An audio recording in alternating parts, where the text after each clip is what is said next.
Milei apoyó al ministro de Economía, Luis Caputo, ante un nuevo acuerdo con el Fondo Monetario. Para hablar de esto y su efecto en el dólar, las reservas en el Banco Central y otros temas, convocamos al economista Agustín Echeverne. Buenas noches, Agustín. Buenas noches, un placer charlar contigo. Lo mismo digo. ¿Es irrelevante hablar del tipo de cambio, como dijo el presidente? Bueno, no es irrelevante porque es un precio muy importante de la economía, pero creo que lo que quiere decir el presidente es que la economía está en un rumbo correcto, porque cuando uno mira las variables fundamentales, vos ves que desde que empezó el gobierno, en el primer mes, tiene superávit fiscal. Con eso empezó a sanear el balance del Banco Central. Ahora, con el acuerdo con el Fondo Monetario, va a terminar de sanear lo que faltaba. O sea, yo creo que ya está saneado, por decir, un 90%. Y ahora con esto, con la capitalización que va a hacer, que va a ser simplemente comprar sus propias letras del Tesoro, que están puestas en el Banco Central, pero con dólares contantes y sonantes que vengan del Fondo Monetario, termina de sanear el balance del Banco Central. Y una vez que tenga eso, ya la salida del cepo va a ser más sencilla. Y además la inflación sigue su curso bajando, más allá de que pueda subir un tic un mes a otro mes, pero la realidad es que nosotros vemos que la inflación va a estar debajo del 2% para cuando lleguemos a las elecciones, por ejemplo. Ahora bien, no hablemos del tipo de cambio, pero sin embargo hoy el Banco Central tuvo que desprenderse nuevamente de divisas, estamos hablando de 84 millones de dólares, y realmente las reservas se están acabando. No, no se están acabando porque justamente, de hecho, van a quedar muy firmes una vez que se termine el acuerdo con el Fondo Monetario, que se termina de aprobar por el directorio, que ya está prácticamente aprobado. Pero lo que sí es cierto es que tuvimos volatilidad estas semanas. Y yo creo que hubo como tres factores. Un factor muy importante que fue Trump, porque Trump generó cierta inestabilidad en las relaciones internacionales. Esa forma que él tiene digamos, de negociar, donde primero lo que te hace es te aumenta 25% las tarifas y después empieza a negociar, bueno, generó mucha inestabilidad y una caída de la bolsa, que estaba muy cara, es cierto, pero la bolsa americana se corrigió un 10%. Y como Argentina es un activo de riesgo, o sea, estamos dentro de los activos de riesgo, vistos desde afuera, tanto los bonos como las acciones argentinas, por supuesto, sufrieron. Y al sufrir los bonos, sube el riesgo país. Entonces eso genera una cierta volatilidad. Después tuvimos algún error no forzado del gobierno y, si querés, le podemos sumar el acuerdo con el fondo. ¿Pero por qué el acuerdo con el fondo? Porque empezó a haber un rumor, que por supuesto puede tener algo de veracidad, de que va a haber algún tipo de cambio en el régimen cambiario. Entonces eso hizo que, con la incertidumbre habitual que tenemos en Argentina, algunas personas dijeron: prefiero pasar esta incertidumbre dolarizado. Y eso es lo que hemos estado viendo, salidas de reservas durante este mes, cerca de 1.400 millones en los últimos días. Pero yo creo que esto se va a revertir en cuanto se sepan, cuando pase la incertidumbre. Y la incertidumbre va a pasar automáticamente cuando se conozca cuáles son esas nuevas reglas de juego que se establecen junto con el Fondo Monetario. Y la incertidumbre es el peor enemigo de la economía, esta es una realidad. Pero a su vez el desembolso del fondo sería en tres partes, en 3 años. No serían los 20.000 millones de dólares de una sola vez. Eso no le veo problemas, porque en realidad lo que necesitas son cerca de 8.000, 10.000 millones de dólares para resolver el problema de las reservas del Banco Central, para volver a estar en terreno positivo, con tranquilidad. Y una vez que pase eso y resuelvas el tema cambiario, muchos que estaban demorando la liquidación, el sector del campo y demás, van a empezar a liquidar, y yo creo que va a empezar a comprar más dólares el Banco Central. Creo que los que ahora, digamos, se posicionaron en dólares, y bueno, van a perder la oportunidad de las tasas que todavía en pesos son muy caras.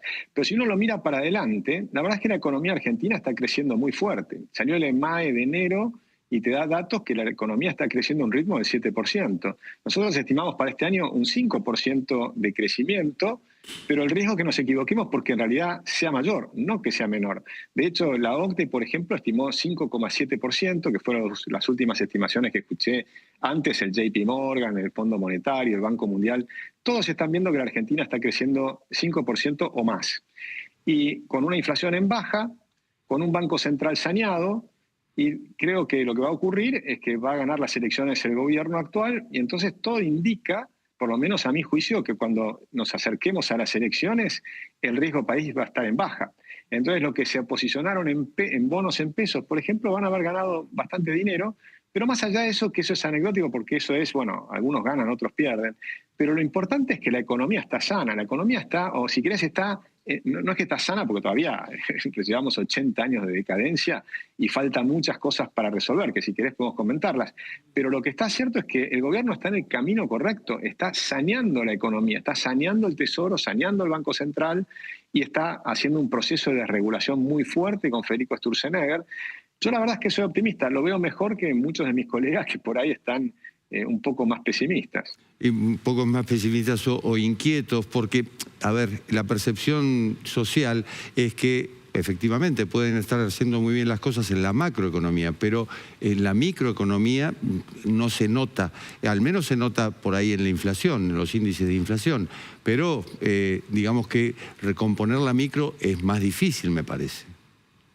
Sin duda, estoy de acuerdo contigo y tiene su explicación, y la explicación es bastante sencilla de comprender.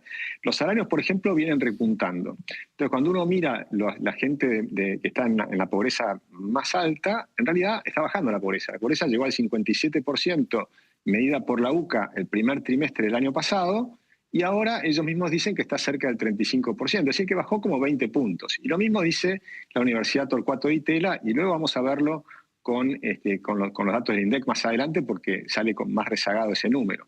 Por supuesto, la pobreza sigue siendo enorme en Argentina, pues si lo mirás de forma multidimensional y tomás no solo la medida monetaria, sino cómo están las familias, la pobreza está arriba del 40%, es decir, que sigue siendo un desastre, pero la dirección es la correcta, estás mejorando.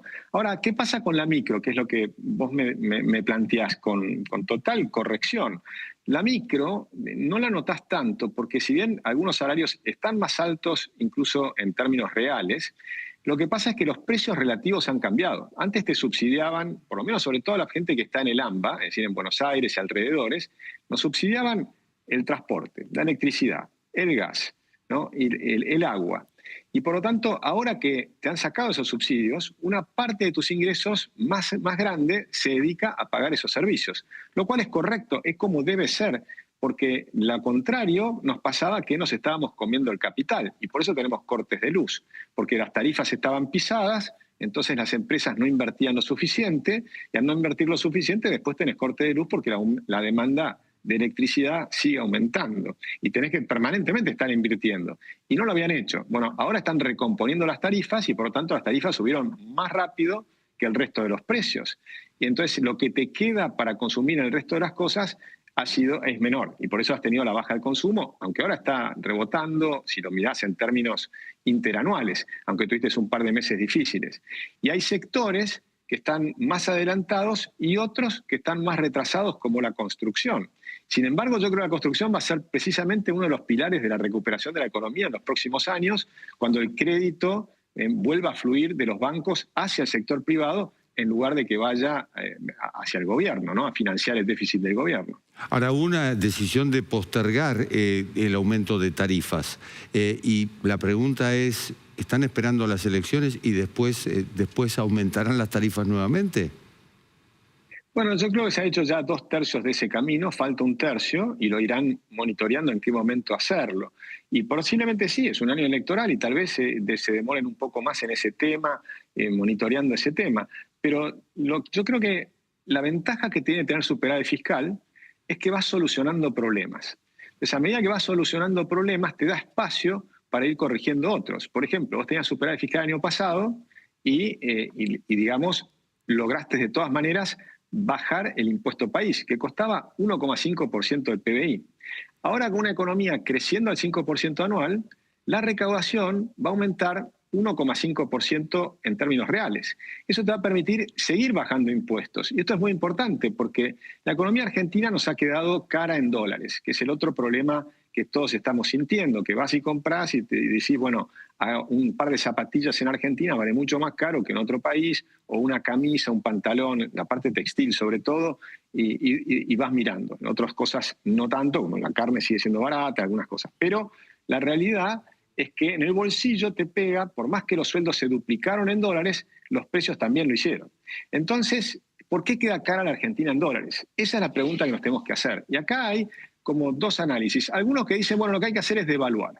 Ahora, devaluar es bajar los salarios. Entonces la pregunta que yo te haría es, ¿vos crees que los salarios argentinos son tan altos o no? No. Porque si los salarios argentinos no son altos, entonces no hay que devaluar. Lo que hay que hacer es todas las demás cosas para lograr sostener estos salarios que no son altos y que tienen que seguir subiendo. ¿Cuáles son todas las demás cosas? Bajar impuestos, desregular, que las provincias hagan el trabajo de bajar el gasto público, que también bajen ingresos brutos en las provincias, que es parte, cuando vas al supermercado, es la acumulación de impuestos que estás pagando. 50% del producto son impuestos. Entonces, si bajamos los impuestos, la Argentina va a ser más barata. Pero después también hay que hacer toda la tarea de la desregulación laboral, que fue frenada por la justicia, por ahora. Falta que llegue a la Corte Suprema, pero está frenada por los amparos. Falta que haya mucho más libertad sindical. Tenemos el problema de Moyano. Por ejemplo, tenés lugares donde un camión va lleno con cierta mercadería y cuando vuelve vacío, por las reglas que les imponemos, lo cual es ridículo, te encarece todo. Ese encarecimiento después lo pagás vos en el supermercado. Así que todo el proceso de desregulación que está haciendo Federico Sturzenegger, más la baja de impuestos que se va dando a medida que logran ir creciendo la economía, mejorando la recaudación y bajando el gasto público, entonces van bajando impuestos también. Todo eso va a hacer que la economía fluya mejor. Pero lleva tiempo, va a llevar varios años todavía hasta que la Argentina sea un país abierto, competitivo, con sueldos altos. No se logra de la noche a la mañana. Y por supuesto, los primeros años son los más difíciles. El año pasado fue más difícil que este, y este año es más difícil que el próximo. Yo creo que es un proceso donde cada año vamos a ir un poco mejor. Agustín, la Argentina es cara en dólares porque los formadores de precios piensan o ven un dólar futuro muy alto o por los impuestos en sí. Las dos cosas. En algún momento fijaron precios como algunas personas con el dólar a 2.000 se lo imaginaban. Y algunos de esos precios se están bajando, de hecho, porque uno observa el promedio de precios. Algunos bajan, otros suben. Pero lo que vas a ir observando hacia adelante es que sí, que te quedan algunas cosas caras en dólares, porque también tenemos una falta de productividad enorme. O sea, si uno mira cómo producimos en Argentina ciertos productos y mirás cómo los producen en China, y estamos con tecnología de mediados del siglo pasado en muchos productos, ¿no? Uno mira los perfiles de las ventanas, cómo se produce en Europa, cómo se hace en Argentina, mirás la industria textil, cómo son las máquinas nuestras, las de afuera y demás. La escala que tenemos, que es una escala pequeña para la Argentina, cerrada y pequeña, mientras que ellos producen a escala mundial para los 8.000 millones de habitantes. Todo eso hace que su economía es mucho más eficiente y la nuestra menos eficiente. Pero tenemos que incorporarnos al mundo. Incorporarnos al mundo va a implicar que las empresas que quieran sobrevivir van a tener que invertir, van a tener que mejorar su tecnología, pero el Estado nacional y también las provincias y también los municipios tienen que hacer lo suyo. Nosotros tenemos que lograr que todos seamos más eficientes. Los consejos deliberantes en cada municipio debieran ser ad honorem y sin empleados. A lo sumo 2 o 3 empleados, la secretaria, las que tomen notas y demás, no tienen que tener edificios, se tienen que reunir en la escuela e ir cambiando de escuela para conocer las escuelas de su municipio. Es decir, hay que hacer una cosa mucho más eficiente, mucho más pensando en cómo defendemos el bolsillo del ciudadano, el bolsillo del contribuyente. El Estado eficiente te permite bajar impuestos. Un municipio eficiente podría reducir enormemente todas las tasas que tiene ese municipio, porque el despilfarro, yo te puedo asegurar que es descomunal en la gran mayoría de los municipios. Tomá las provincias, mismo caso. La nación está haciendo un esfuerzo muy grande, pero tiene que ser un esfuerzo generalizado en todo el país y tenemos que después hacer muchas otras cosas, mejorar la educación, la salud, la justicia. La verdad es que nos falta muchísimo para ser un país desarrollado. Agustín Echevarne, economista, muchas gracias. Muchas gracias a ti, un gran abrazo. Un abrazo.